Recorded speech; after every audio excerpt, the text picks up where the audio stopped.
Okay, we're going.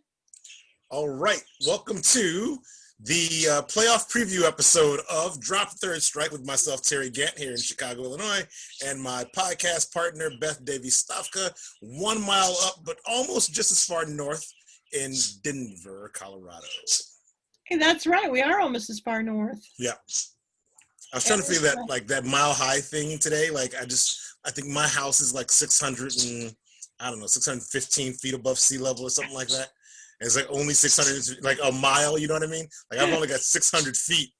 Like it's kind of, when I was thinking about it, I only know that from using Map My Ride on my bike, to get to work, I have to change elevations a couple times, right? Oh, okay. Like, and by changing elevations, I'm changing elevations by like 50 feet here or there, but never like, 200, 300 feet, I live for my neighborhood, I live at one of the lower points. You can still go further down. There's a street called Ridge, which is literally a glacial ridge.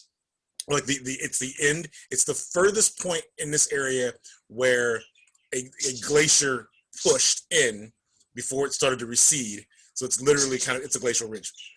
Going down from that ridge, though, you go to a canal. There's basically a canal, like say like a mile and a half from said ridge. So I'm not at the canal. The canal is still like maybe half mile, 3/4 of a mile from me, but I'm at one of the lower points. I'm so low that there used to be a vacant lot next to my house that had never been built on. And whenever we got heavy rain, that lot would fill up with water. And one summer, it filled up so much that geese moved in and skunks moved in. Like I can look out my window and see, there's a skunk just kind of hanging out in that yard full of water. And then the geese moved there. There were ducks. The ducks lived there for like 3 weeks. Now someone built a house on it, so they've had to move elsewhere. I suppose they're still in the neighborhood. Every so often, I smell skunks. But yeah, I'm only that far up. Feel any better? We do live, in fact, yes, at 5,280 feet or 5,300 or 50. Who knows? Like my neighborhood. I don't know what that is exactly, but we also live in a 100-year floodplain. And so there's a lot of flood mitigation in the immediate neighborhood around our house, because there is that 100-year event, right, where we flood. And so hopefully I really want to come to Denver to see what a floodplain a mile up in the air looks like, because I would just assume that's a waterfall, right? I don't understand. Flood how? The water should just go to the left. Right? Like, what's it sitting here for? This is bullshit. This makes no sense. The only place for water to go from here is down. What are we doing? My ass. You all come and stay in our guest room and we'll go to a Rockies game and you can see what it's like to live in a 100-year floodplain a mile above. I would absolutely come for Rockies game. Like, promises of Rockies game. This sounds great. The Rockies, now to the playoffs. The Rockies did not make the playoffs. We were kind of thinking there was an outside chance. I was really hoping that they would. I was too. They did not, because some really wacky things happened the last week of the season. Yes. The White Sox played like crap. They did. The Cubs had a lot of fun. Yes. I made my picks. I did my postseason selection, and I'm gonna possibly have to tweak one of these things due to injury to a couple players on one team. But yeah, this is going to be an interesting playoffs. Did you make your playoff picks? Well, I've been thinking them through. First of all, I certainly didn't expect the Cardinals to be there. I just didn't expect that. And I don't know, like, I'm kind of starting to feel really iffy about the Cardinals. I've been a huge fan since '85. That's a long time to be a big fan of a team. But I'm starting to wonder if it's the Cardinals. It's the Cardinals. Well, it's the Cardinals for one thing. It's just the Cardinals, but it's also, for me, Yadi Molina, especially. Yes. Like in the last, how long has he been playing? Like 25 years now? Yadi Molina has been in the league since like Carter was president. Yeah, pretty much something like that. Yeah. So he helped the ground crew lay the grass in. He's been around that damn long. Like, that dude is, and like, there are a lot of Legion of Family. We may have covered this before. There are like families in some sports where like everyone in the family plays the sport. So like in the NFL, the Longs have played. In professional wrestling, the Rhodeses and the Flairs. In baseball, it's the damn Molinas, man. There's a lot of Molinas. Yep, there are. Any player who enters the MLB named Molina, I assume, is a cousin of Yadier Molina or a brother. Yeah, somehow related, yeah. And their dad ran a baseball academy in Puerto Rico. So, I mean, even growing up, like, at school, they grew up at baseball school. Yeah. And I think that they were like, must have been a pretty tight family, because I think Yadi, he had every outside appearance of going through a hard time when his dad died. And that's when he got like all those tattoos, was after his dad died. And wow, a lot of tattoos. Like people got tattoos because they, like, there was like an event and you were trying to commemorate the event, and everybody was like, to see somebody with a tattoo and you'd be like, whoa, yeah, they must have gone overseas, you know? now people get tattoos because it's a day ending in Y, because it's just art and they like it and they just dig it. Like, you know, there was, I mean, I know in the past there were probably baseball teams where they're like, we can't have any players with tattoos. The Yankees couldn't have players with facial hair. Right. You know, like the shit, like tattoos would have never flown. Right. You know, in the old days. But and now, are the Yankees still like that? I mean, aren't they still pretty clean shaven, the Yankees? I think the Yankees are still clean shaven. They're clean shaven, and there's no, and this is the part I really dislike, there's no names on the back. Right. Jersey still. And I just feel like everyone who's ever played a sport, if you were great at this sport, then it wouldn't matter. But if you were marginal at the sport, the only thing you really would ever gotten out of it is that somebody made you play it and you got your name on the back of a jersey, right? Because you probably sucked at what you did. Like, there's a lot of kids who played soccer who were no good at running or kicking or standing in someone's way, but they were out there with a shirt with their name on it that they got to keep, right? So I feel like it's in sports, it is crucial that you get to put your own damn name on the jersey, because Lord knows the team only cares about the name on the front of the damn jersey, which is their name, and they don't love you so much. So at least be out there with your name on the back of a jersey so that your family can see your name and go, hell yeah, that's our kid out there missing kicks or fumbling balls or shooting bricks, whatever it is, you're out there. Oh, there is a cat. I can now say to particular fans that there was a cat on the podcast. Yeah. Well, there's the idea of a cat. There's the idea of a cat, yeah. This cat has decided the window is where it needs to be. Yeah. Because we didn't talk about this when we started recording, but you have trapped the cat in the room. The cat can't leave, so it's just it's looking for a way out through the window. Yeah, she's helping. Well, you know what's really hilarious is that this is my west-facing window that she's sitting in. So, you know, you can imagine that with the sun coming in as it goes down, she's like, but here, this is what I wanted. I wanted you to be able to see her. See, kitty. Oh, all right. Yeah, look at that face. Okay, so she sits in that windowsill like that a lot because in the east-facing window at the neighbor's house is another cat. And I am pretty sure that she has an unrequited crush on that guy. And so, so what she's doing is she's sitting there waiting for a look at him. You know, she just wants to see him. And so she's hoping and waiting.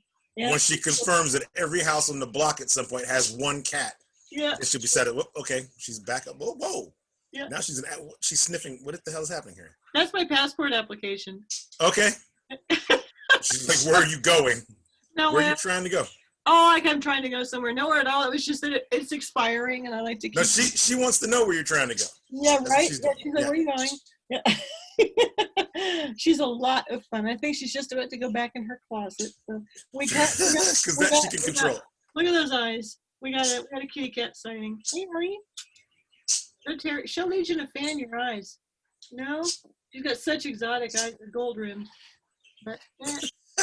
Okay, that's enough Ellie for today. She's like, that's Ellie. How you met Ellie? You saw Ellie's shadow? Yep. Yep, you saw Ellie come out from the... Yeah. She came out to read the passport application? Yeah. Came out to, chew on it a little bit. Sure. I'm sure she would absolutely love to meet your birds.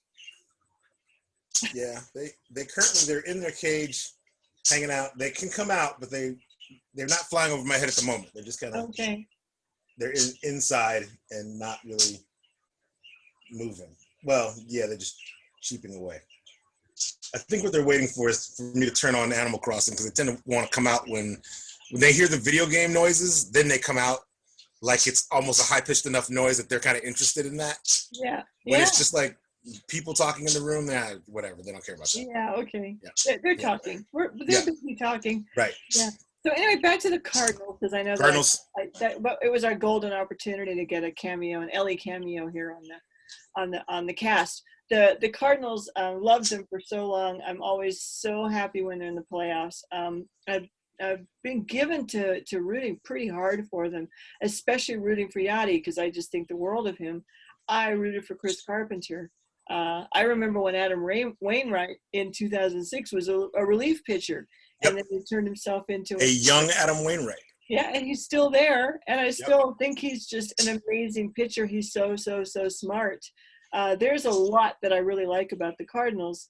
Last year they were playing the Nationals. I guess it was in one of the division series, right? Yes.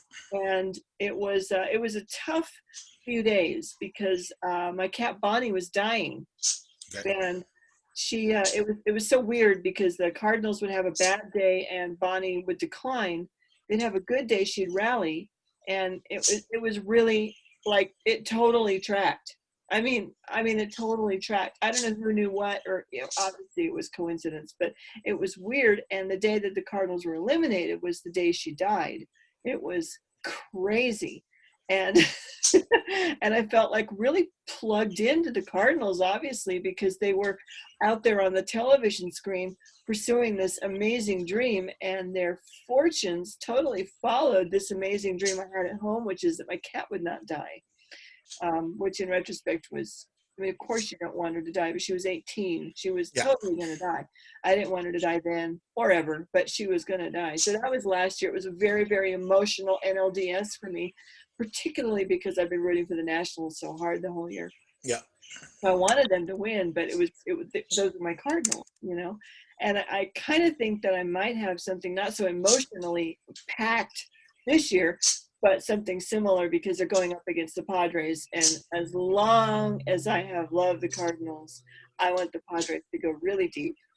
And so you want to do the bracket for the National League first then, since we're on the Cardinals, and then what I'll do is if you haven't picked yours, I'll put your choices next to my list here. Okay, so the first wild card series, Dodgers Brewers. I would feel very foolish if I didn't pick the Dodgers.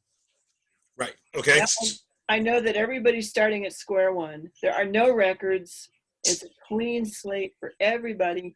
But at any clean slate, the Dodgers are still going to be the dominant team. So it'd be crazy not to pick the Dodgers. Sure. Because I have rooted so hard for the Padres all year, and because my boyfriend plays for the Padres, I want to see a lot of him. But I also just I want to see a lot of those guys. I love their infield. I love their outfield. I'm uncertain about their pitching. So I feel like it's a fool's game to pick anybody over the Cardinals, but I will pick the Padres. Cubs Marlins. All right, so it's hard not to root for the Marlins, Cinderella team, and all that. It's hard not to pull for the unlikely, the very unlikely, and so I'm actually going to. I mean, even though probably the Cubs are going to win because they're hot, which means they figured themselves out. The Marlins, we didn't even think they'd finish the season. Certainly didn't think they'd be in the playoffs by any stretch of the imagination, yet there they are. They couldn't start the season. I know, right? So it's kind of wild that they're here. Yeah, it's kind of, and they kind of took some other teams out with them for a while, you know? Yeah, I mean, yeah, they were a little bit like... Everywhere they went, someone got a deadly disease. Yeah. So, yeah, back from deadly disease, back from irrelevance, back from being, you know, the biggest laughingstock to being, you know, a moderately sized laughingstock. I think I'm going to go for the Marlins. Even though I have a bit of Marlins trivia for I mean, people in Chicago won't want to hear this, but the Marlins are the only team in the postseason currently to have never lost a postseason series. Oh, wow. Every time the Marlins made the postseason, they won the World Series. Okay, so now do you think that any kind of franchise legacy matters? Because it seems to matter with the Yankees Yeah, it seems to really matter with the Yankees. No, that's because, okay, this is the thing about like Yankees fans and New York people. They think the entire history of the franchise, like dating back to caveman times, is totally relevant to right now. They think literally like the weight of all of that history is what's fueling them right now. And it's not. Like, you can't reason with these people. Right? They need there to be like 30 championships like in a row lined up along first base line so that you know you have no shot here because some other dudes, most of whom are dead now, did this back in the 40s or something like that, right? They kind of need you to know that. So because if you had to really make them think about it, they would feel really bad about how long it's been since the Yankees have won now, right? How underachieving those Yankees, how underachieving and overpaid those Yankees teams were. They don't want to hear about any of that. Right. And some of those teams, like your Cardinals, some of those teams had players I loved. Like, you know what I mean? Like CeCe Sabathia, loved that dude. I didn't even have a problem with Derek Jeter. I loved A-Rod because A-Rod was a former Mariner. Like, there's Andy Pettitte. Loved Andy Pettitte. There's guys who, Bernie Williams. Yeah. Right? Great guitar player, Bernie Williams. Right. Like, you know, this guy's, Bernie Williams played for that team since like Johnson was president. Like, you gotta love some of those old Yankees dudes, and you also love to see their ass lose because their fans would never shut the hell up. They were the chirpiest fans who were always basically bitching at your face about 1920 freaking 7. So like, now I don't care about the past of the Yankees. If the Yankees are in it, great. It means someone gets to beat them. Yeah. That's how I feel about the Yankees. I almost feel that way about the Dodgers, but I really don't. Like, I'm close to it because the Dodgers right now think they are the Yankees with the Yankees history. Oh, yeah. The Dodgers are chirpy because they feel like they're owed something. The Yankees don't feel like they're owed something. The Yankees think they're going to get it. The fans think that like they act like they're owed it because they're the Yankees. And I kind of like seeing Yankees fans crying. Tears. Okay. So similarly, do you like to see Mets fans crying? Because you are getting a lot of that these days. Well, the Mets kind of, in a way, like the sucky part about this particular season of 60 games or whatever is the Mets didn't make it. And man, the Mets should have made it, right? But the Mets didn't make it in a way kind of for the same reason that the Cubs might have a problem in this postseason is some of your hitting just didn't show up. Pete Alonso wasn't Pete Alonso. You needed Pete Alonso to be Pete Alonso if you're going to make it. Yeah. Like, Pete Alonso is the core of your team. Yep. The future of your team is that big, like, bowling, like, trophy of a man. Like, you need that dude to be what he was last year for his entire career, for you to have offensive relevance, because it's all going to revolve around him. And I think, just like Javier Baez, he could not make in-game adjustments because of the new rules about no video. I bet it's either that or he's injured. I don't think he was injured. I think literally it's a matter of routine, superstition, and how you prepare for a game. Right, and where you get your confidence from. And Pete Alonso wasn't Pete Alonso, just like Javi Baez wasn't Javi Baez. So, like, the Mets offense couldn't get it. Mets pitching was fine, right? Mets couldn't score any runs. They could not score enough runs in some games, and you're only playing those Eastern Division teams. And I really kind of feel like that's really the problem there. Some of these other teams had to make it, and the Mets couldn't. You know, so yeah. Yeah, 16 teams, and the Mets aren't one of them. Mets aren't one of them. That's really strange. That's really strange. And the Marlins are. So, who do you have in the Atlanta-Cincinnati series? Nah, I'm not sure. I'm not sure. It's not a given to me that Atlanta's going to take that. It's just not a given to me. Emotionally, I want Atlanta to take it because I want Trevor Bauer to shut the hell up. Okay. Part of me loves Trevor Bauer's swag, right? Trevor Bauer thinks that he is the best pitcher in the history of Major League Baseball. Trevor Bauer has a chip on his shoulder, and I'm not sure why he's got a chip on his shoulder. He is an angry, angry man, and he just struts around the mound when he's going well, but he also kind of pouts like a bitch when he's not, and I kind of hate that. Like, I hate when your team hasn't really destroyed people when you're talking shit, right? I think that's a problem. Yeah. You can't come in third, right? Like, and you out there chirping. Like, that doesn't make any sense. You know, if you're the Padres and you're dancing and chirping, and the only team above you is the Dodgers who beat everybody, I understand, right? My man, you're in Cincinnati, and I want to tell you, every team in your division made the playoffs except one, right? You know, like the Cubs, the Brewers, and the Cardinals made the playoffs. Like, you didn't eliminate nobody from that situation. You can stop talking shit. Maybe you ought to be Cy Young this year, but like that's an individual award. You know, your team didn't stop anybody from making it. You can say you had a share of stopping the Pirates, but so could the Pirates, right? Yeah, I don't think that you should brag too much about eliminating the Pirates, because that's just like kicking some poor guys when they're down. Absolutely not on. Do that. Yeah, I mean, Mets, come on. You guys should have been there, and we get to criticize them, but the Pirates, no. Yeah. Don't say anything about the Pirates. And they're a 7 seed too. So Atlanta's a 2 seed. Yeah. Cincinnati's a 7 seed. So if that helps you, both teams have solid pitching, and Atlanta's offense is great. That's what I think is going to be the difference. I think that the Reds' offense has been terrific, but because if you really look at Atlanta, you got another boyfriend over in Atlanta. You just don't know it yet. Are we talking about Roberto Osuna Jr.?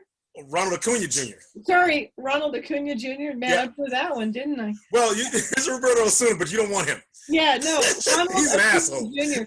I was kind of playing with that yesterday. I was thinking, okay, so now both these guys, both my boyfriends, are juniors. So what are their dads like? Because they're Latinos and they're juniors. Yeah, they're Latinos. And look at you with your tango classes or whatever you're taking. Oh, yeah. Well, okay, so yes, I would want to salsa-ing. I would want to tango with Nando, but I'm not sure that he's hip to tango. But I am doing all this cha-cha, so yeah, cha-cha, merengue, and salsa, yeah. Yeah, no, he's got your number. He danced with you. Guys, yeah. Your party. Yeah. It doesn't mean I wouldn't want to tango with Nando. Whereas, so yes, Roberto Osuna, right? Did I mess that up again? Ronald Acuna. Jr. Okay, I'm going to get this. Ronald Acuna Jr. Yes. Yeah. Because he just landed on my radar yesterday, because that's how much I ignore Atlanta. I mean, I just ignore them because I feel like you guys don't care about everybody else and ignore me. I'll show you. I'll ignore you. All right, you got to pick one. Yeah, but okay, I got to pick Atlanta. I don't want Atlanta, but at least they're not playing in Atlanta, and there aren't any fans, and so I don't have to listen to the chanting. Actually, this would probably be the one year that I will root for Atlanta, because I will not have to listen to that war chant. You will not have to listen to chanting. Yeah, so you pick Atlanta. Yeah, because they are literally capable of ruining baseball for me, except this year. So Atlanta, I'm picking. Yeah, okay. Atlanta, I'm picking. Cubs, I'm picking. Padres, I'm picking. Dodgers, I'm picking. Right. In the National League, I have picked the Dodgers over Milwaukee. Yeah. I have picked San Diego over St. Louis. I have picked the Cubs over Miami, but largely because the Cubs kind of turned it on a little bit going into the playoffs, and they don't have to play again until Wednesday. So I feel like they didn't, even if they turned it on, it might have maybe hurt themselves a little bit. They get a few days rest. And my worry was they were kind of saving it up for the postseason. So if you're saving it up for the postseason, use it now. Yeah. Right? You may as well freaking use it now. And the Cubs are throwing pitchers out there for the first couple games that are I don't think that anybody – I don't think the Cubs have to be worried if they're going with Yu Darvish and Kyle Hendricks. I think right there – and John Lester going number 3, and I feel like this is fine. I will take Cubs pitching, and I will take a jacked-up, excited Cubs offense to have made it to this postseason point, and I think they'll get it done against Miami. And then I picked Atlanta over Cincinnati as well. Okay, so we have all the same picks, maybe for slightly different reasons. Yeah, I think with the Cubs, there's one. You were Miami over the Cubs, which I can see it because Miami's hot. Yeah. And the Tampa Bay Rays, they don't care. I'm not sure that Miami will win, but I'm rooting for them. When those games play, I'm going to be like, go Marlins, because I mean, come on. I would be missing a great opportunity if I didn't get to going into this season. We thought they might be the worst team in the league. Yeah, we did, and we should have been right, because we've been right. We would have been right any other year. Absolutely, yeah. Any other year, ending in a number. Any year ending in a number, we'd have been right. And also, I've always been mad at them. I mean, this is a lot of personnel ago, but I've always been mad at them for throwing Mike Lowell out. Right. I've just been mad at them for that, and it was so good to see Mike Lowell get vindicated there in Boston. That was pretty great. And so, but I was kind of like, Marlins, you guys are a little heartless. You guys are a little too ruthless for me. But the whole team was once they won the World Series, it basically tossed everybody. Yeah, that's true. They did. Yeah. They retooled, just won the World Series again with some different teams a couple years later, Yeah, which the Rockies won the World Series and then got rid of everybody and then retooled and never won again. And never won again. Yeah. Which is why here in Denver, nobody ever talks about the Rockies. They are not relevant here in Right. You're a football town. Yeah, maybe you might be a basketball town right now, but those games aren't happening in Denver, so. You know that day that I sent you the photographs in the morning news with all the sitting over the city, and that was the start of a home series for the Rockies. Or no, I think they did play in town that day, and they didn't even make the sports segment. Wow. They didn't talk about the Rockies in the sports segment that day. Yeah. That's because the Nuggets were doing well. Yep, and football season is here. Yeah, it's football season. Yeah, if you have 10 minutes on a sports segment, you're going to spend 7.5 on the Broncos. Yeah. And then you're going to shove the Nuggets and who I think haven't won a game. Yeah, but you're not going to talk about the Rockies unless it's a nice day and it's a place to take the kids. They're almost like a lifestyle choice. Right. You get out of the house. Go see a baseball game. Get out of the house, go see a game. Right. Coors Field. There's a baseball game happening. Yeah, Denver sports fans really just and sometimes you hear them on the call-in shows and they just say that the team just puts out that the franchise, the front office puts out just enough team to sell some tickets. Yeah. But they never play to win. And that is true. They do not play to win. Whereas there'd be rioting if the Broncos didn't play to win. Yeah, yeah. So they're serious, yeah. So no, I think the Cubs will beat the Marlins. I hope I'm wrong, but I'm going to root for the Marlins because I get to. And I'm going to have a divided affection with the Padres and the Cardinals. But I really want to see the Padres go deep if they will be the exciting Padres that we were seeing up until the last couple weeks. If they're going to be boring, I don't want them to win. So in that next round, I have San Diego beating LA. I have San Diego beating the Dodgers. I just kind of feel like, the Dodgers' entitlement ends when they run up against these kids who are not going to be impressed with them. I think these kids will not care that they're playing the almighty Dodgers. And I think that now here's the trouble though. I picked San Diego, but then Mike Clevenger and another pitcher are injured, and we don't know how long they're going to be injured. So I'm only picking San Diego if these guys can play. If they're not back by this point, then I got to pick the Dodgers. Yes. So that's the issue. That's the thing that's got me pretty worried too, because it's Lamet and Clevenger. Yes. These big question marks, and that seems to me that it kind of leaves them with Paddock, and I don't think Paddock is really as promising as he can't pitch 3 games in a row. Yeah. No. I mean, Kai kind of not sure how deep he can go into a game. Yeah. And they have Padres have a pretty exciting bullpen, but some of those guys they're just so young. Like I don't know, Morejon is like he's like, he pitches like he's about 20 years old. Sure. Like he's got like something amazing that he could do, but he's not there.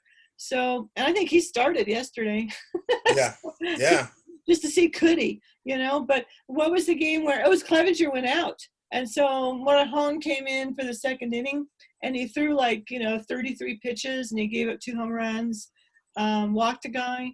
And it was weird because he had good stuff, but he just didn't have it all the time. You couldn't say with every pitch, that guy's going to have something. Yeah. So he's got a lot to learn, and I could see him sort of now I know that tuning up for the second inning when you're in the bullpen is not happened, poor guy. That's a way to just you found out that today your manager needs to sacrifice you to the enemy. Yeah. That's what's happening. That's usually what that means. Yeah. Today's that day. Now you have to figure out how to be a starter. It's like, okay. Yes. Yeah. Okay. And you know you're gonna eat a fantastic dinner paid for by other people tonight. Yes. Because of what's about to happen to you in this game. Right? They owe you. That's what's happening. That is what's going to happen. So that's the only thing is Padres pitching. It seems like it's kind of, trickled out. And we have to just hope that Clevenger and Lamet were like being cautious. When they said, hey, I got to come out. They said, hey, I got to be good against the Dodgers. I got to be good against the Cardinals. They are going to have to be good against the Cardinals. They're gonna have to be very good. Yeah. I have Atlanta, I think the Cubs' luck is going to run out when they meet Atlanta. Oh yeah. In that next round, I think that the Cubs, in order for the Cubs to go further than Miami, I really feel like they would have had to have been good offensively all year, and they just never had it all year. And I felt like when you get to this point where there's only like, you know, 2 teams left in the National League, you can't be one of the 2 best last teams in the National League, and your core players can't hit above 230. Like, I just see that being a problem. I don't think the Cubs are gonna. If they're incredibly hot and stay incredibly hot, they can beat Miami, face Atlanta, and they're pitching again against Atlanta's pitching. Fine, they're comparable, but Atlanta's bats aren't going to slow down. They're not going to disappear, and the Cubs' bats have disappeared. So you can't be iffy if you're going to play the Atlanta Braves. If you were playing the Cincinnati Reds, you can get away with some iffy hitting because you're just going to win some games against them. You only got one guy to worry about, maybe 2, right? Yeah. Like you don't have to worry about the third. You could beat Luis Castillo. Like, no matter how good Luis Castillo's been, he's Luis Castillo. Yeah. You know, he's not Jacob deGrom, right? So like, that's not what they're going to be facing. So I think the Cubs' bats need to be there, and they haven't shown me that I don't have confidence they're going to be there. So I'm picking Atlanta at that point, and then between San Diego and Atlanta, I'm picking Atlanta again because of how well-rounded Atlanta is. Yes. And okay, so Atlanta and Ronald Acuna Jr., who I will add also has great hair. Has great hair. Obviously a thing for me with boyfriends. So fair. We're there. We like the hair. We like the hitting. We like the exuberance, right? We like all. And he has this great like buddy cop relationship with Ozzy Albies. Yeah. Like, they're just goofy. Like, they're great. Yeah, they're fun to watch. Yeah, they're young and they don't mind. It's not embarrassing. Nobody is telling them don't be young. You know. Right. Stop having so much fun over there in the dugout. Yeah, stop having fun. Stop having fun. Quit hugging each other. I'm sure someone's still going to quit hugging each other. Just not gonna. But I do wonder one thing. Going back to the Reds, they have Bauer and they have Plesac, right? They have Bauer. Plesac is a Cleveland Indian still. Oh, I'm sorry. Okay, so who do they have besides Bauer to pitch? Nobody, right?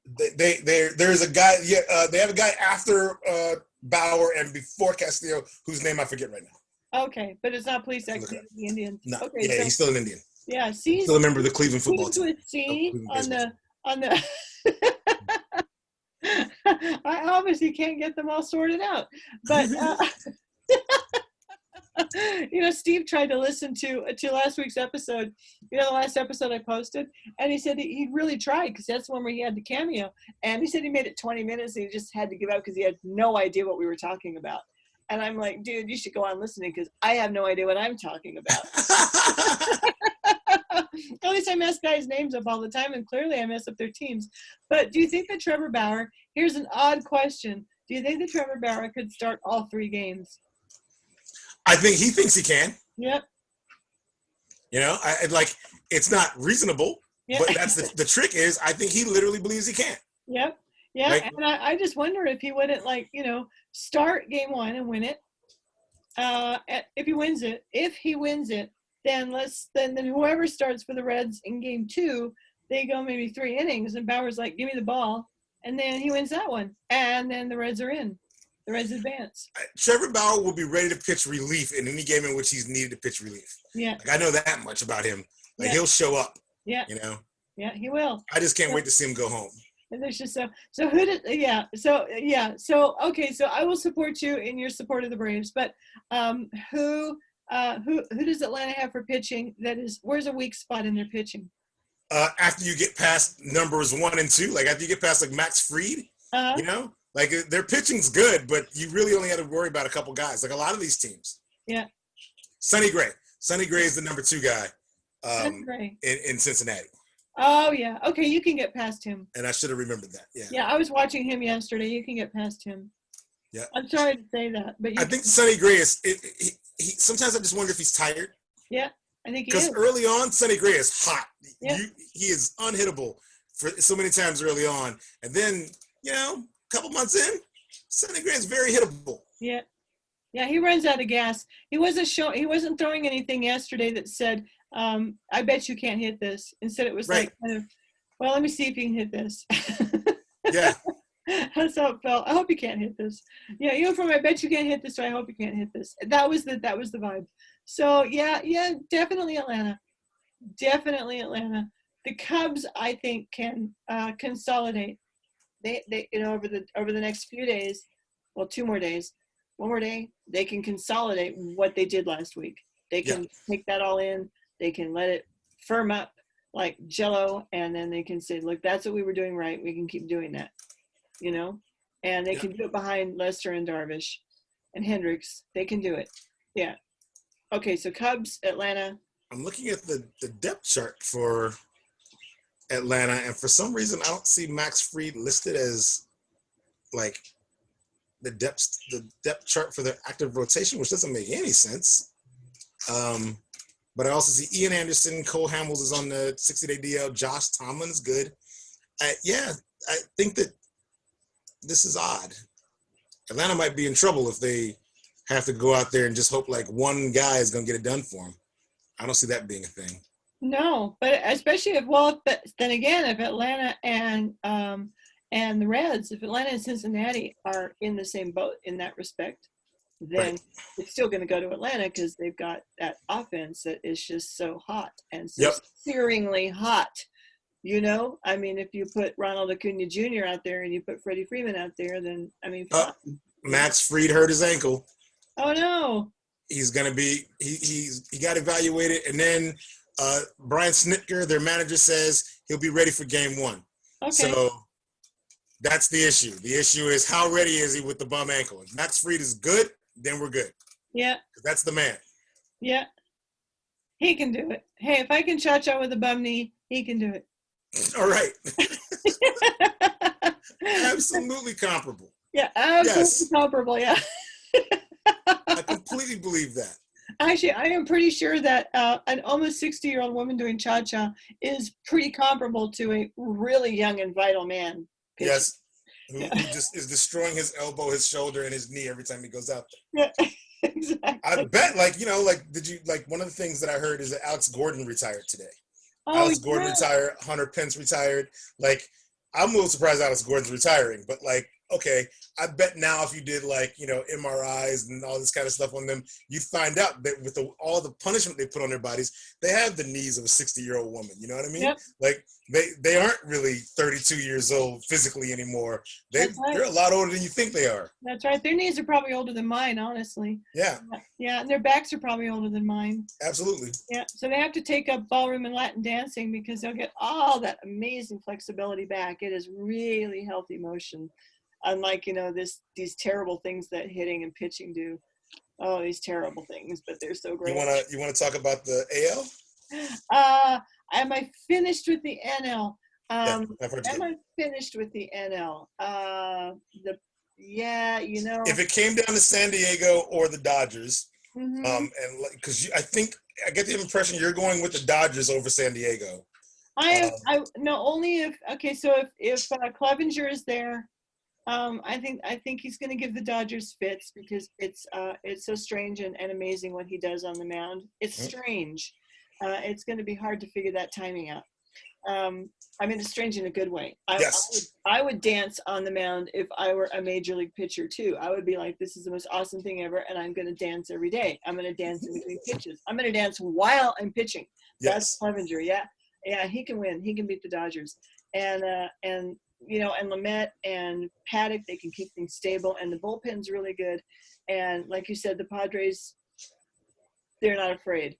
And so if their pitching is together, I will sure be on pins and needles. I would really, really want the Padres to win. And that offense is there's no slouches there. None whatsoever. Not any easy outs. That Padres, Manny Machado's there. We forget Manny's there. We're talking about Nando. Will Smith turned out not to be a bum. Right. They've got guys out there who are really good. Yeah. And Jurickson Profar, who got kind of booted around by teams like he didn't, have the. He's been on all of those teams. He's just always on base now, you know, and you turn on the Padres game and the 7, 8, 9 guys are doing all the scoring. So just like the Cubs. That's how the Cubs are. Yep, that's how the Cubs are too. Yeah. Yep. But yeah, we don't. So far, we don't have to worry about the Padres meeting the Cubs. We might get there. So yeah, so I'm gonna go Padres over LA if their pitching is in place, but they have to keep Mookie Betts off the bases. That's pretty much it. Yep. Yeah, because every time I watch the Dodgers, Mookie comes up, he leads off, he comes up, he gets a hit, he goes to first. And next thing you know, because of that lineup, next thing you know, he's just basically strolling across home plate. Yep. He never has to run, he never has to slide, he never has to work, because that's how good the lineup is, you know, that he just gets on and then he just wanders around until he's home again. Yep. They have to keep him off base. That's going to be the big challenge. All right. So I think that we got nationally figured out, except for one thing. Who do you have going to the World Series? So San Diego's going to beat LA and go to the World Series. The Cubs are going to beat the Braves, or the Braves are going to beat the Cubs? I have the Braves beating the Cubs. So then it comes down to San Diego versus Atlanta. And that's where I picked Atlanta. Okay.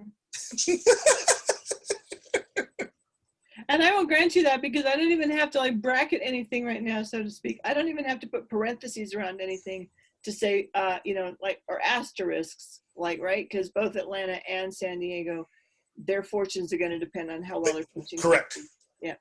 Yeah. So, I just with my issue with the Cubs is I don't really believe their offense is going to really be where it needs to be for it to matter to get to this level. Okay. Right. I think their offense is going to sputter, and I don't think the offense for the Braves or the Padres is going to sputter, and I don't think if the Dodgers either, really. I don't think it's going to crap the bed. I think the Dodgers pitching might crap the bed before their offense does. Right. Right. So if those teams left, that's where I picked Atlanta. Okay. So in the end, Atlanta's going to the World Series. Yes. Okay. Okay. I'll live with it. Like I said, this is the one year that I have a chance to root for the Braves, or at least not be. And not feel bad about it. Yep, not feel bad about it. Because their fans won't be there. Yeah, because their fans won't be there. All those horrible sound effects will be missing, and those horrible tomahawk chops. So this is my one chance. And so I really should embrace it. Yeah. I will now, Legion of Fan, if you're listening, to be clear, if the Cubs, if their offense picks up and they go further in the playoffs, fantastic. I'll be thrilled about it. And if the Dodgers beat the San Diego Padres, it'll just be a matter of, well, the Dodgers are supposed to beat the San Diego Padres, right? Exactly. And if the Padres go to the World Series, fantastic. Yeah. That's going to be a fun series if that happens. I don't have a problem with that either. Yeah. Because the two most fun teams in the National League are the Padres and the Braves. Yeah, that's true. So that's true. That I can live with. I can totally live with having fun. All right. So before we switch to the AL, I do have a question for you. Okay. What was it like to be in Chicago this weekend with the Cubs-White Sox series going on? So the funny part, I think Cubs-White Sox really, this is the one time where I feel like fans not being in the stands or being able to take in the game really kind of matters, because this city, when it's Cubs versus Sox, you hear people talking about it, right? People are into that thing. It's a little colder out. No one can be out. So it's kind of like, I know that fans watching were interested, right? But the kind of energy you get around either ballpark when this is going on, that kind of isn't there now, you know? But I think that, like, there's a lot of chirping about how that series went, you know, with the White Sox kind of like limping into the postseason, that dropped all the way down to 8th seed. Yes, they did. You know? Yes, they did. That was they were yesterday morning, 9:27. I got up. I printed the bracket. White Sox were 4th seed. Yeah. Yeah. Right. They lose 3 spots in one weekend, and not just that. Like they lost several games leading up to the Cubs series. Yep. And the Cubs were ready for them. Yep. You know. Sure. The Indians beat them up. And I mean, really beat them up. I watched every game, unfortunately, because it was hard to watch. I mean, it was really hard to watch, you know, especially after like being so delighted by the White Sox energy and electricity and just their joy at winning. It just feels so good to win. Yeah. And to walk into Cleveland, or did Cleveland come to them? My goodness, they got beat up like that. They got beat up in Cleveland. That's right. And it was hard to watch. It really was. It was hard to watch. And then yesterday, I didn't turn on the game until I was actually watching the Twins, and I heard them say that the White Sox were coming all the way back, because I think I started with that game, and then the Cubs went up so far. I was like, let me go see what the Twins are doing. And so they said, well, the White Sox have come all the way back. And oh my goodness. And so I turned it on. I just can't believe it. So it's the bottom of the ninth. There's one guy on, one guy batting. This is a guy that doesn't play a lot, I think. Can't remember who was at bat. And it ends on a blown call. That was just, oh yeah, that was bad. That was a bad feeling. And I thought, well, okay, you guys, if you can't get up and, all week, there's a point at which you got to say, look, we gave up all these runs. We gave up 10 runs to the Cubs, but on the other hand, you're coming all the way back, Yeah. I mean, at least let that guy get himself out. Let the team get themselves out. That was hard to watch. And at the same time, I'm going to miss Jason Benetti and Steve Stone. I am. I think it's also one of those things where you have Ricky Renteria. Was that? What'd you say? I didn't say anything. Say that last part again, Beth. Oh, okay. Ricky Renteria really needed this validation in a way, right? Like, he's the guy that got fired so Joe Madden can be hired, right? Yeah.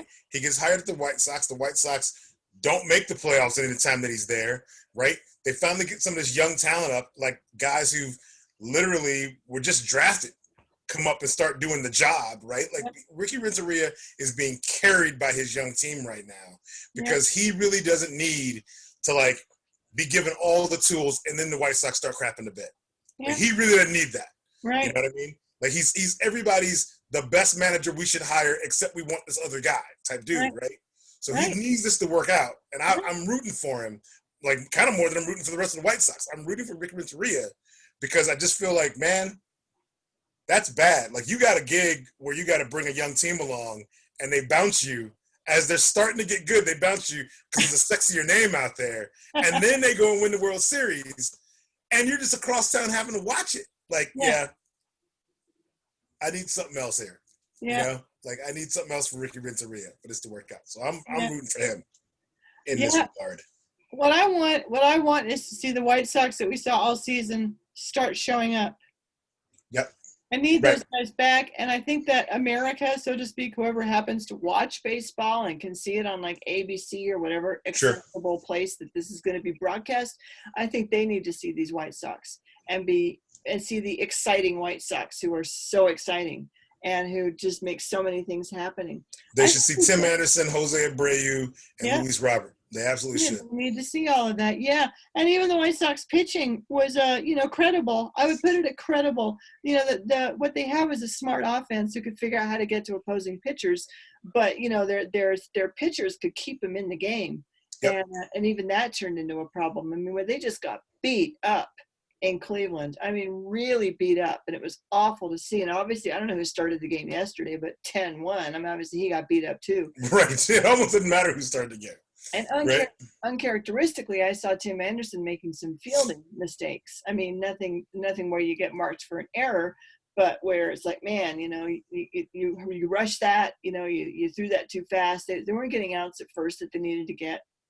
And that kind of stuff, that's got to stop, because we talked about that. Those guys are too young. They need Tim Anderson to be the glue, the spark. You certainly can't have it be like the kind of thing that makes you think that you were lucky to get here, right? Right. Like, you weren't doing this stuff all year round, but you're doing it now. Like, anyone can have a bad day or a bad couple days or a bad series, right? But you need to not be the kind of thing where it's like, here we go again.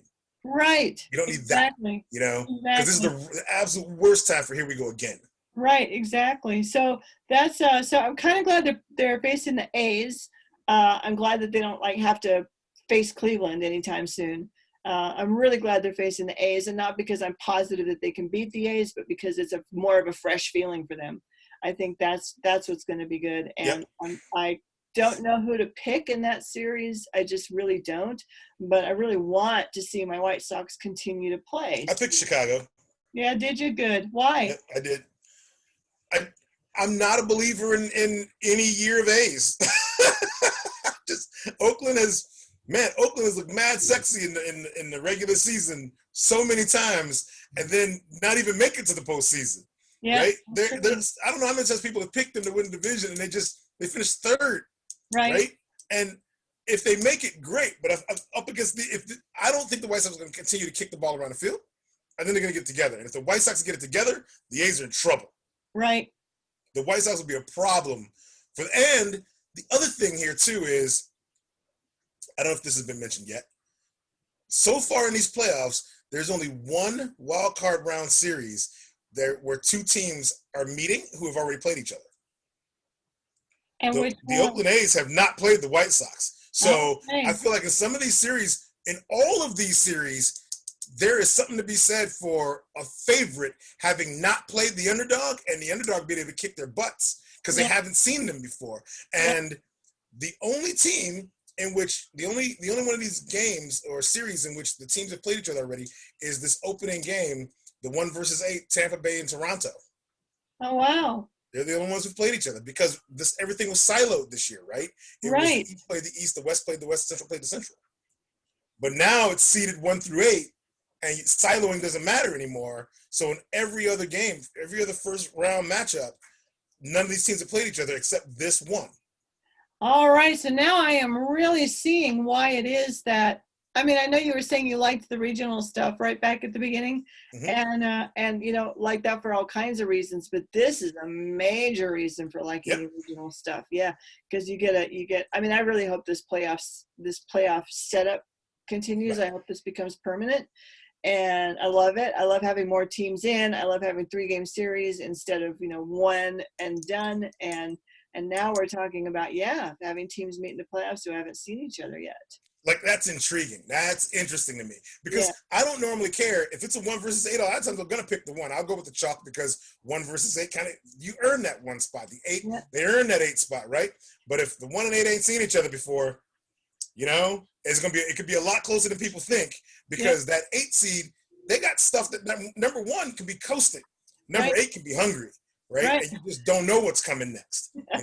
Yeah, you don't know. And not only that, but based on things we were talking about last week and the week before, those guys are they're very similar teams in the sense that they're very young, that they don't have a lot of names, not yet. Tampa Bay Rays have no names.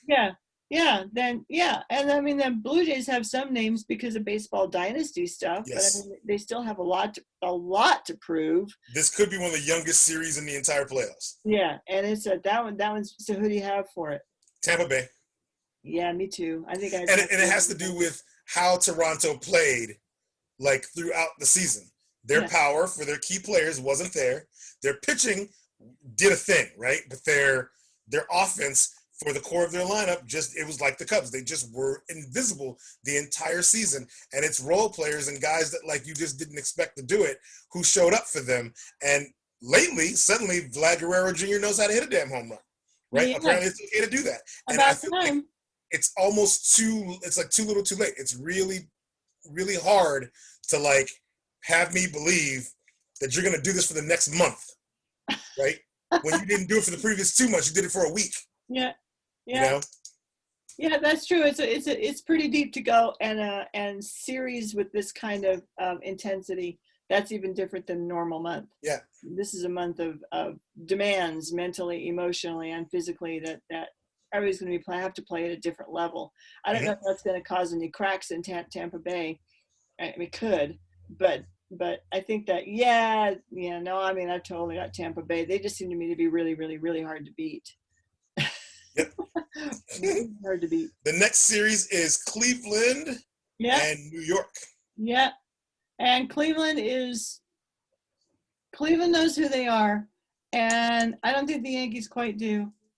The Yankees are making a lot of individual contributions. Cleveland's playing like a team. I think Cleveland knows who they are, so I'm picking Cleveland. Me too. Yep. Plus the Yankees. Just want to see the fans cry. Well, yeah, I mean, but there's a lot. I mean, you've heard a lot of it from me. There are a lot of reasons, like emotional reasons, sympathy reasons, just pure preferences for picking teams over, Sure. all the baseball specific who can Yes. who can hit. There's just sometimes it's just like I just want to see those guys lose, so Yep. I'm not picking them, right? And in a way, it's kind of hard because I don't really want to root for the Cleveland baseball team, and I also don't want to root for the Yankees. But Cleveland pitching has been stellar, and their young core hit everything. Yes, they did. They were wonderful. So, they were absolutely wonderful. And hey, Plesac's on that team. He's your guy. Yep, true. Next up is Minnesota and Houston. Uh-huh. 3 versus 6. That was pretty hard for me to pick because I haven't watched Houston very closely. I'm not really sure what Houston's bringing to the table that they didn't have before. I don't know who's pitching for Houston. Yeah, we know, like, not Cole. Pitcher from Detroit who went to Houston, who is now got to have Tommy John, and it's tragic. Oh, Verlander, yeah. Justin Verlander, yeah. They haven't got Verlander. They haven't got Garrett Cole. Yeah. And Dallas Keuchel, wasn't he with the Astros until? He was, but now he's the White Sox. Now he's with the White Sox, yeah. Yep. So I think one more reason I picked the White Sox is I like Dallas Keuchel. Yeah. Well, he's probably there because he's experienced. He's got the experience that guys like, and Dylan Cease. I mean, he's good, but where's he been and what's he been doing? Dylan Cease is like your number 3 or 4. Yeah, For the White Sox, that rotation is going to be Giolito and Keuchel at the top. Yeah, it's going to have to be. Houston's got hitting, but yeah, I don't think they're going to get past Minnesota. Yeah, because Minnesota's really got hitting. Yep. Yeah. Now, wait a minute though. What is the news on Byron Buxton? Oh yeah, is he injured or not? Yeah, because yesterday he was yes and no. Right. Let's see. And let's find out. Same with Josh Donaldson, who appears to be more or less okay. Right. Let's go. Minnesota. Let's find out where our man who is half the speed of a hippo. Actually, only a third. A third of the speed of a hippo. Yeah. Which is still, Legion of Fans, outrageously fast. I mean, unimaginably fast. Okay. Here's an FAQ. Reset button. Positions by breakdown. I see no news on Buxton. Where are we? Buxton's still out. That was yesterday, though. So, yeah, that was hard. I was watching that, and so I saw the ball hit him. Okay, yeah, he's still out. Yeah, and that was pretty scary. That was just pretty scary. So they might have to play without him. And that's a problem. And I think they're going to have Donaldson. Yes. So that's not a problem. So where they had 2 problems, now they have 1. They call Jose Barrios El Máquina. We were talking about that in terms of Pujols. Pujols was the machine. I don't understand why they call Barrios the machine, but he's good. So, yes. Yes, between Barrios and Maeda, I think the Twins can win, even without Buxton. So, yeah, Twins for me, too. I think so, too. Okay, Yeah. Let's see. And we've already both picked the White Sox over Oakland, I think. Yes, we have. Okay. So then we have Tampa Bay versus Cleveland. Yes, we do. So Tampa Bay. Okay. We both picked Tampa Bay. And I'm hoping I'm wrong. I'm hoping that it's just so obvious to me that it's like Tampa Bay and LA are so good that it's just, how can you not pick them? But I kind of hope I'm wrong. I think it would be kind of cool if Cleveland won that series. All right. Minnesota versus the White Sox. I don't even want to see that. My 2 favorite teams, It is most likely to happen. Yeah. It's most likely to happen if someone's got to win it. Yeah. Well, the White Sox have given me, believe it or not, I mean, as much joy as the Twins have given me over the last 3 seasons, and now I'm seeing that come to fruition. those White Sox have got my heart. They really have. And I'm just going with my heart. I want the White Sox to win because I picked Minnesota. You picked the White Sox. Yeah. Even though, Minnesota, please win. Please don't.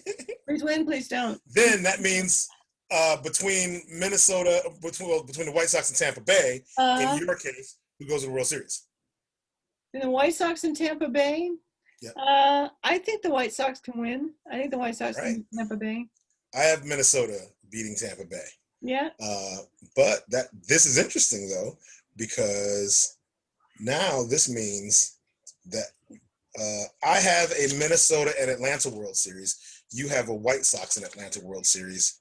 And what I like about this is the White Sox being even if they were a 4th seed, they fall into the 7th seed. A 7th seed getting to the World Series is pretty phenomenal in this COVID postseason. Yes, right? Like I think that'd be damn exciting. And I would love to see it. Like I'm not picking them, but that young team, that dynamic team, actually having it like pay off in a World Series trip, like you got to be on the edge of your seat with every game. That's gonna be really fun to watch. You would. It would be really fun to watch if they're dynamic. Yes. If they were last week's White Sox. Right. Yes, correct. That's it. Right. If they weren't the White Sox that came into the last week of the season and just did whatever the hell that was all about. Yeah. Trying to make sure they didn't make the damn playoffs. Like you don't want that. And that's also the kind of thing that gets managers fired, right? Like you end up in situations where like, shit, man, we gave you everything you needed.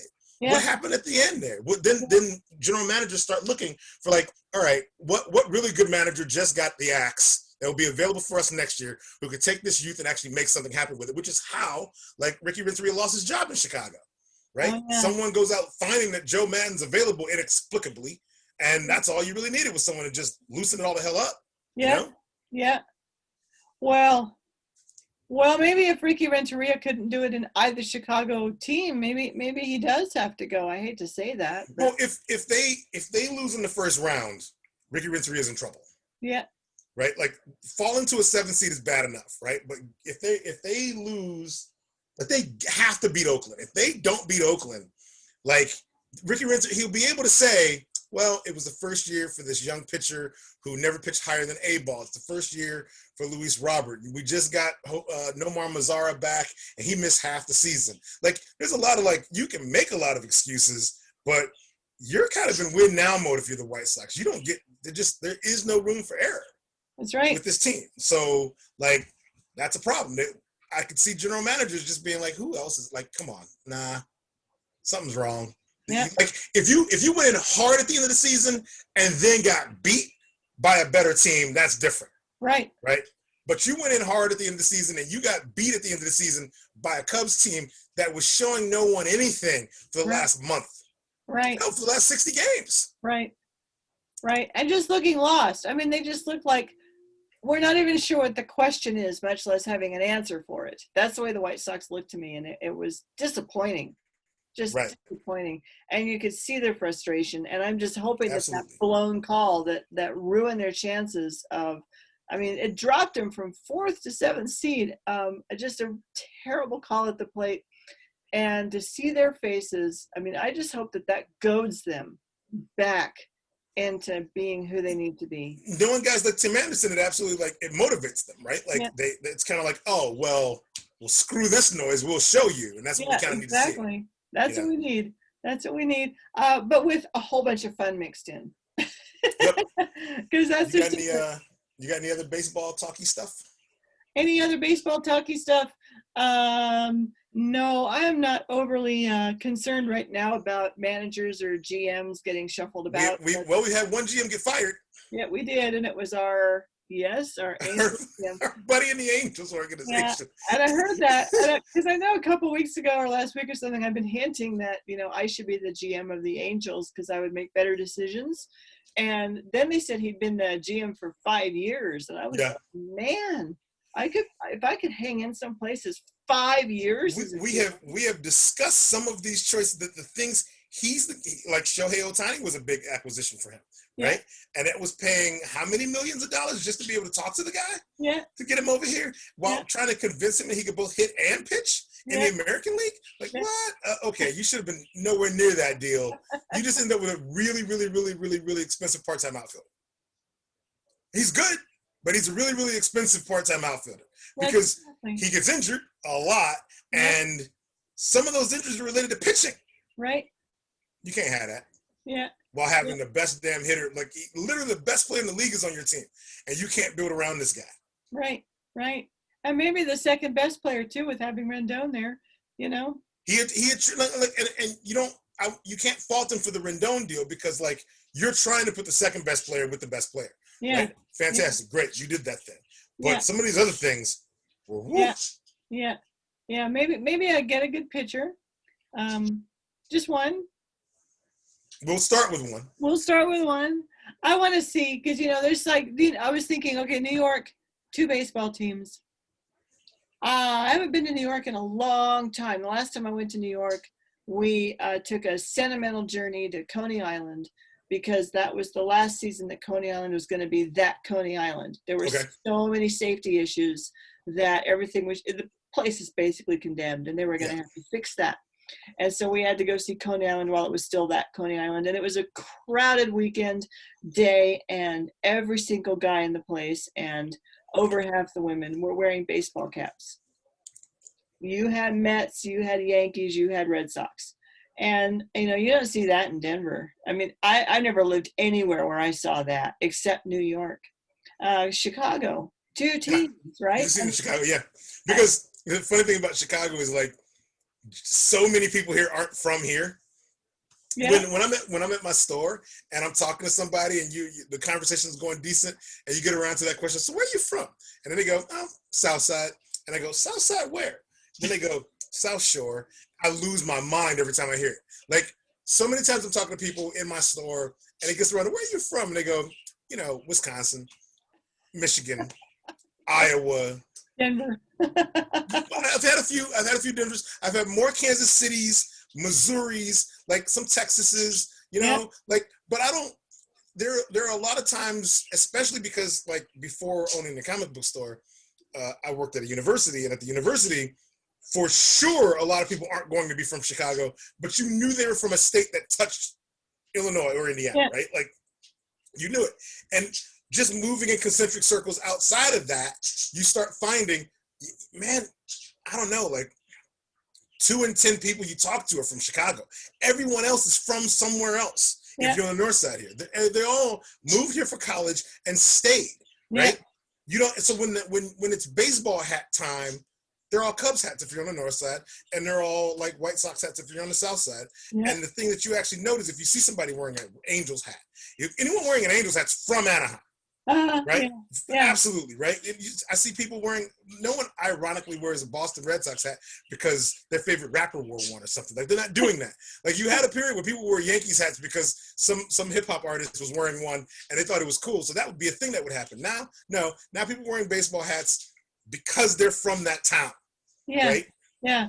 That's it. That's why they do it. And so now you just see it. But where I'm at, it's Cubs hats, Cubs hats, Cubs hats. Yeah. Right? It's not people walking around just straight up repping a bad baseball team because it's their team from their city. Right. It used to be that way. Yeah. Yeah. That's interesting. The funny thing about the Cubs is it's all Cubs hats and none of these people are from Chicago. Yeah. Cubs hats for people from Iowa, Cubs hats for people from Indiana, Cubs hats for people from Wisconsin, Cubs hats, people from a lot of those people from further away. Right. Your Indiana people are more likely to be Sox fans. Right. But if it's folks from like anywhere in the state between here and your state, yeah, and that's Superstation effect too. Yes. Totally. Yeah.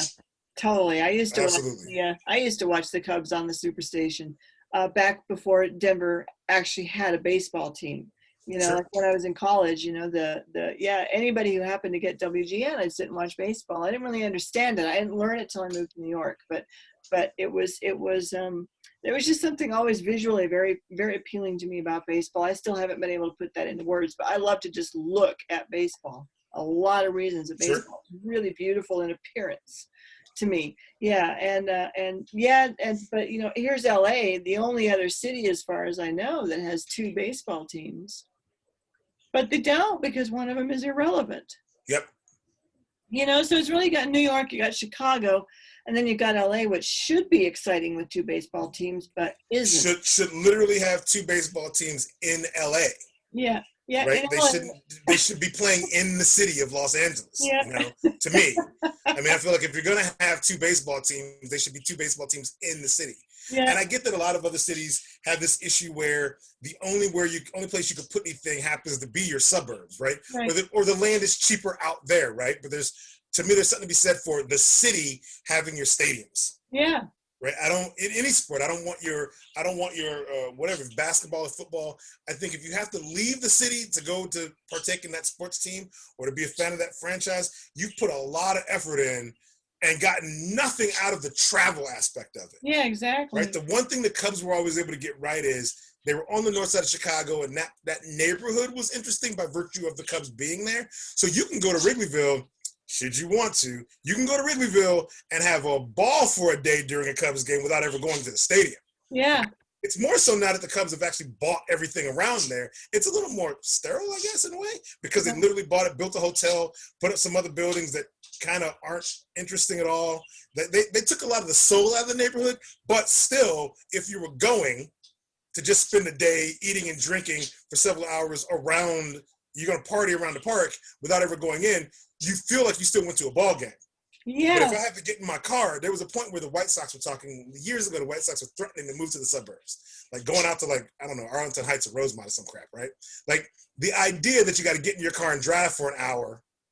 And in Chicago traffic, an hour drive is an hour and a half drive. It's 2 hour drive. Yeah, exactly. Right? There is no hour drive that's literally an hour. If you got to go for an hour, you're going for 2, right? To go one way just to get to some place that is effectively like, I don't know, some crappy like suburb of like, and if you live in Arlington Heights, I'm not really calling Arlington Heights a crappy suburb, but it is, right? But like, if that's where the ballpark is gonna be, you're not doing anything else over there. You're not gonna leave the ballpark and go out, get a couple burgers, grab a beer, it might be cheaper for the family in general, but you gotta find one thing to freaking do. You're getting right back in the damn car and going home. Yeah. Right? It's not happening. And I don't think I think ballparks in that kind of setup, that's a less than ideal situation. Yeah. Right? Okay, so Coors Field. Coors Field got built on in a part of the Denver downtown area that had really, really, really slid downhill, like a lot slid downhill. And they buy up a bunch of land and they build this gorgeous stadium, and then everything all around it just picked up. And it's all about baseball. There's all sports bars and restaurants and great walking all around the neighborhoods. And that's a good thing about Coors Field. So I can see that. I can see how that. It managed to actually be in a neighborhood. Yeah, they made a neyborhood. The neighborhood itself was really the pits, but they made a neighborhood out of it, and it's a nice place. And it's just downtown. It's just right in the middle of downtown Denver. So. But I think that the Lakers play in downtown LA, right? I think so. So that's the way to go. I'm looking at a map of Denver. I'm going to put in Coors Field so I can kind of just see the layout of it.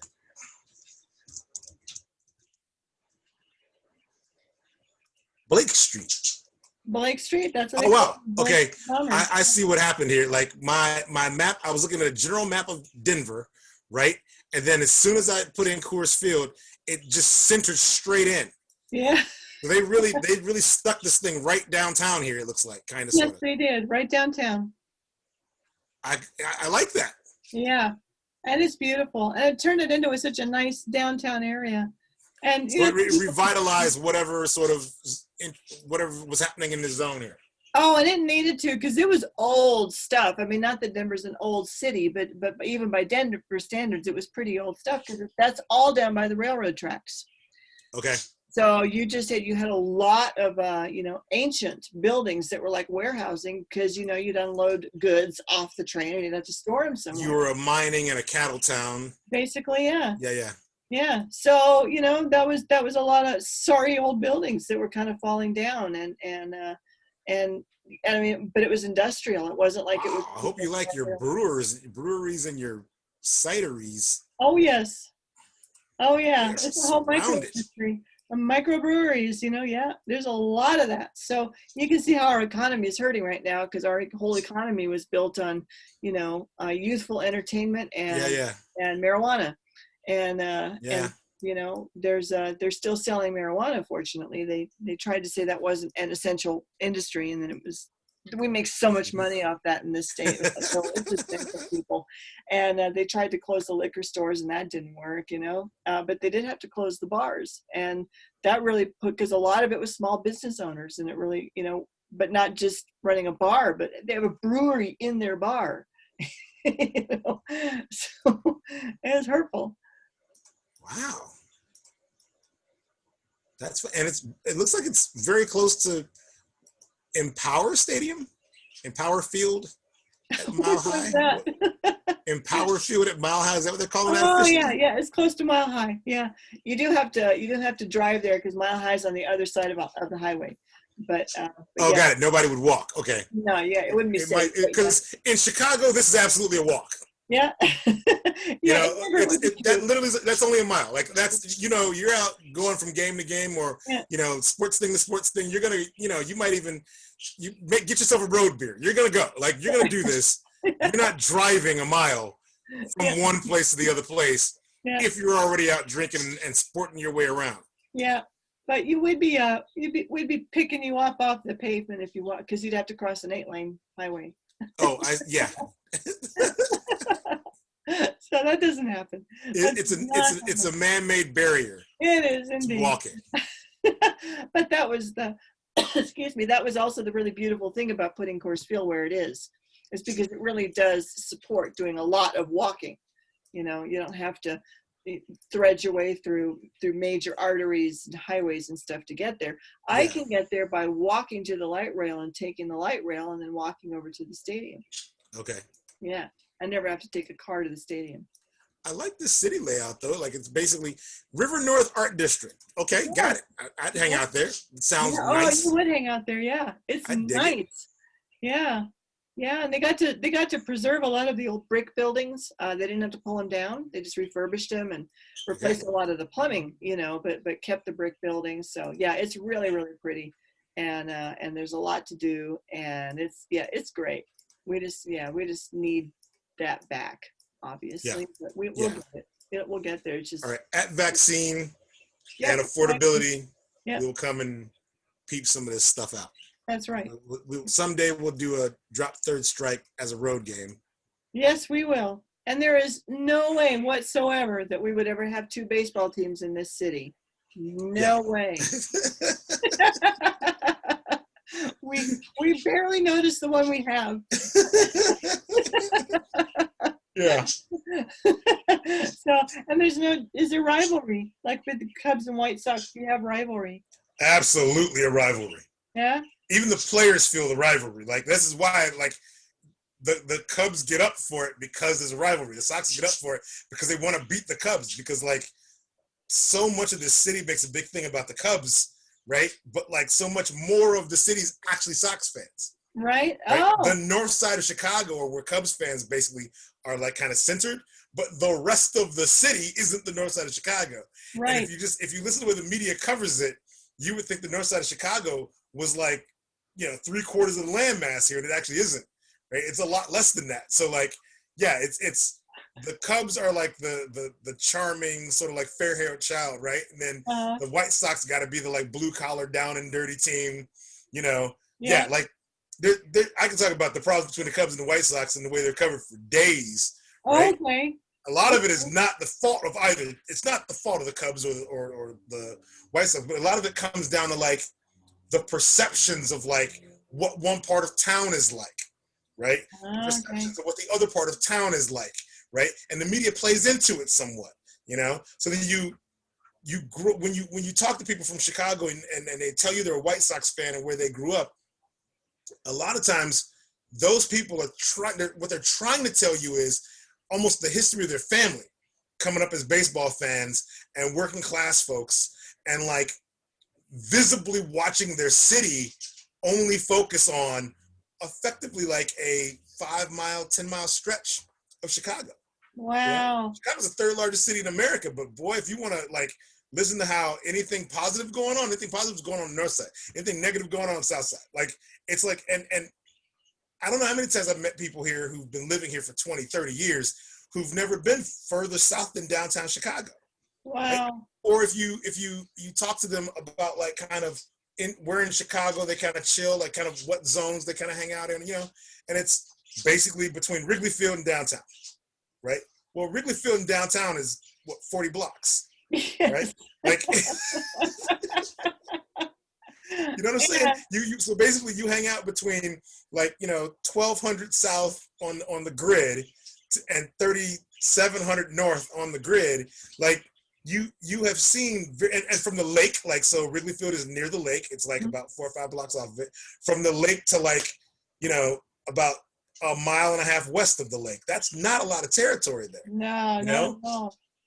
That's not, but to a lot of people here, not to you, but like to a lot of Chicagoans, a lot of people who've come here for college and stayed, that's Chicago. That's all the Chicago they've ever needed, right? So they basically only do like the kind of Lakeview, Wrigleyville kind of neighborhood, and they'll do downtown because it's downtown, and everything else is here. There be dragons, right? But they'll talk to you in a bar, and they know all about Chicago, you know, because they watch the news. They know exactly what the South Side's all about because the news tells them where the violence is. Yeah. Do you know what I mean? Like, and it's like, well, okay, we can't talk about Chicago because you've literally not seen any Chicago. Yeah. Well, yeah. I think I know what you mean, mainly because living in Denver, if your only access to Chicago is from, you know, the media is a very helpful word, the news, basically, then that's your impression of Chicago as well. Yes. That yes. Chicago is this, you know, really beautiful place like Evanston and Wrigley Field, basically, and some downtown with some, you know, art stuff and everything. And then the rest of Chicago is like this, you know, shooting range. Yes. And, you know, yes. And that's what they give us. And having lived in New York. When they're giving you these stories, they also don't give you a map of the city so that you can see where these things are concentrated, right? So yeah. Like, yeah. No, that's they never do. And then, but they'll also tell you something about how Chicago is very populous. And so you're thinking, well, I mean, does that mean that, you know, basically 75% of Chicago is, you know, like a battle zone, a war zone? Because that's kind of what they communicate to us. I mean, I know enough to question it. I don't know if a lot of people really ever do think about it or even think about Chicago. But I mean, there are people who move here who don't think about it. Yeah. You know, yeah. They've come here, they've settled down. They don't plan to leave, but they plan to not leave their neighborhood. Yeah. You know? That's right. And they probably think it's not safe. That's probably what they've been told, is that it's not safe. And obviously for some people it is not safe. But that shouldn't be that way. Right. And you know, it just shouldn't be that way. But I can't imagine having that much city and somehow not being able to go out around in it because there's guns. I mean, there'll be a thing that'll be like, you know, in Chicago there'll be some story will go around the internet, or like some media outlet will do a story about restaurants and cuisine and food and culture that is not centered around the north side, and the north siders will go, whoa, you mean we have this great history with, like, you know, jazz and all this kind of blues, whatever, and these places are still around? Like, really? Yeah, man, the train will take you there. Just gotta go the other way. Yeah. Right? Like, you just gotta get on the train and go that way. You always go this way, go the other way, get off the train, you know, like, yeah, sure. Okay, but so now a lot of those people, right, who live in that neighborhood and they wear the Cubs hats and they become the Cubs fans. Now, these are people who have come into Chicago who were not born there, right? Absolutely. A lot of them are not born here. Yes. Yeah. But they've seen the myth of the Cubs on television, and they want to come in and you know, root for Gondor. That's what they're doing, right? They've watched, you know, all this time. They've seen all the big battles going on, and as far as they're concerned, they've seen the Gleaming City, and the Gleaming City is Wrigley Field, and they want to be a part of that. And a lot of that was Harry Carey.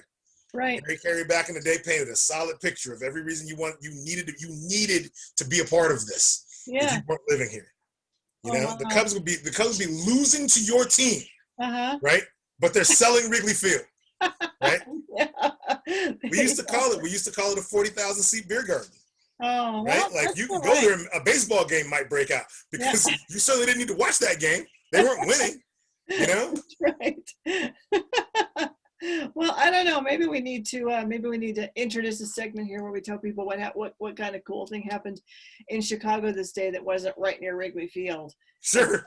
You know, On this day in Chicago history, but not in Wrigleyville. Right. Yes. Wrigleyville, yeah. Or here's something cool you could do tonight, and yes, it's safe, and yes, it's awesome. Yes. Get you out of your little neighborhood a little bit. Yep. Yeah. No, I'm sympathetic. I'm sympathetic having moved to New York from Denver, and Denver was a genuine cow town. Like, I don't mean that there were actually cows on the street, but we were very, very parochial, very provincial city. And I moved to Manhattan, and everybody was convinced that I was going to get killed. Because they were just convinced that. In Manhattan? Yeah, because I was living in New York. Was someone going to drop a skyscraper on you? Yeah, or something. Wow. I don't know what they thought was going to happen. They were just going to drop a museum on you is what's going to happen. Why do you think New York is so dangerous? That's because that all the news you get is about the danger. Yeah. That's all you ever hear about New York is the danger. And it was true that in my first month living there, a mob boss was gunned down on the street outside a restaurant on the east side. That literally happened. A high-profile national headlines grabbing mob hit happened.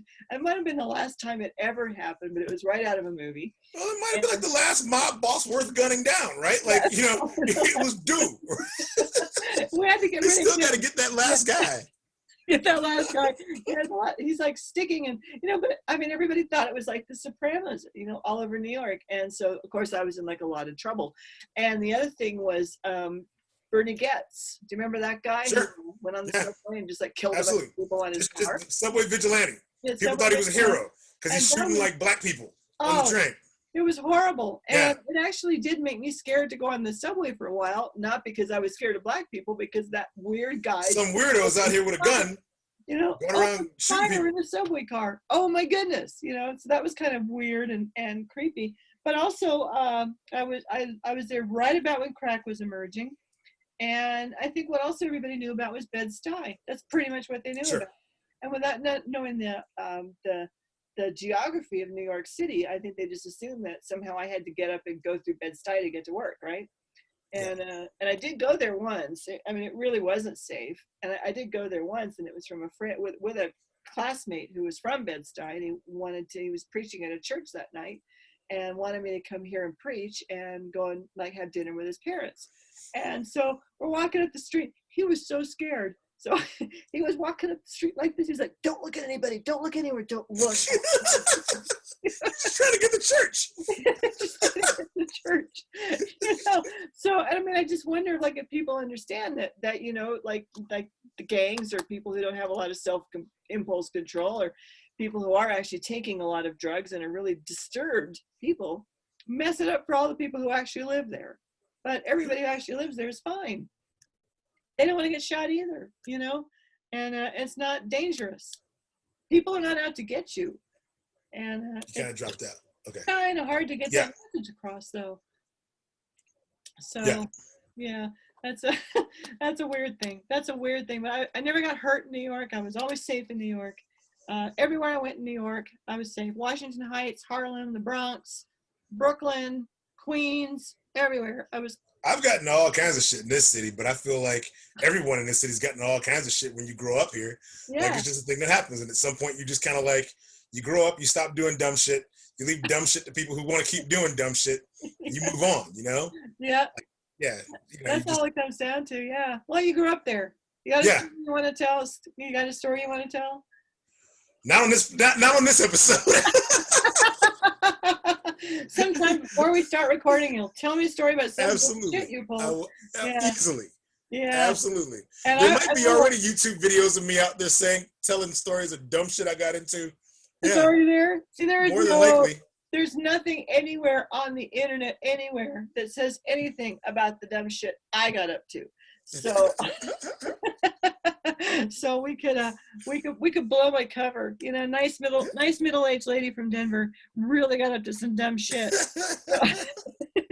In the variety of places she's lived. In the variety of places that she has lived, yeah. Yeah. And some of it not so dumb. Difficult, but not dumb. Right. But, pretty dumb shit. Right. We've done a lot of podcasts this episode. We have. I think maybe we're done for this episode, and we will reconvene after some playoff games have been played. How many are you gonna watch? I'm gonna try to watch a couple. You know, my schedule is such that when I leave my store, a lot of these games will be in progress by the time I get home. Yeah. But I'll then just catch whatever I can catch. Yep. And then sort of I'll do like in the morning, sometimes I wake up at like 5 a.m. and I'll get up and watch Quick Pitch on MLB Network. So just do a lot of recapping. Right. And then I'll do on days off, like Mondays or whatever, I can do some MLB Network, you know? Okay. So we'll see. We'll see who's on. Because there's a few games I absolutely do want to watch. Yes. You know? I want to see some of this Tampa Bay stuff. Yes. San Diego. Yes. In the playoffs. Yes.